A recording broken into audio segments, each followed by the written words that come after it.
రైతు సోదరులందరికీ నమస్తే అండి. 24 నెలల్లో జామాయిల్ కర్రని పొట్టుడుకు తేవడం ఎలా అనే అంశం మీద ఈ సిరీస్ మొదలుపెట్టాము. ఈ వీడియోలో మనం ముఖ్యంగా 3వ నెలలో మొక్కలు గడ్డి ఎలా తవ్వించుకోవాలి, ఎలా ఏ విధంగా చేయించుకోవాలనే అంశం మీద ఈ వీడియో చేస్తున్నామండి. ప్రీవియస్ వీడియోలో మనం మొక్కలకి 2వ నెలలో నీళ్లు పెట్టుకునే విధానం ఎలానో వివరించాను. ఒకసారి ఎవరైనా చూడనట్లయితే ఒకసారి వెళ్ళి అది చూడండి. ఇక్కడ ముఖ్యంగా మనం చేయాల్సిన విషయం ఏంటంటే మొదల్లోనే కాదండి, పట్టి మొత్తం మీద సాలు మొత్తం మీద తవ్వించుకోవాలి. తవ్వించుకోవడం అంటే చలకపార పెట్టి తవ్వకూడదండి.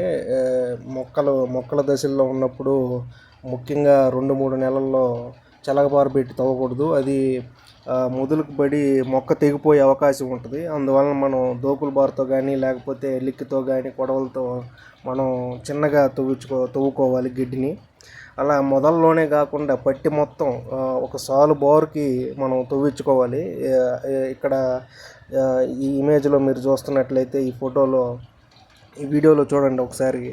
ఈ విధంగా మనం తవ్వించుకోవాలండి. ఇట్లా మొదల్లో మరియు పట్టిల్లో బోరుకి తవ్వించినట్లయితే మొక్క అనేది ఏపుగా పెరుగుతుంది, త్వరగా మనకి చేతికి వస్తుందండి.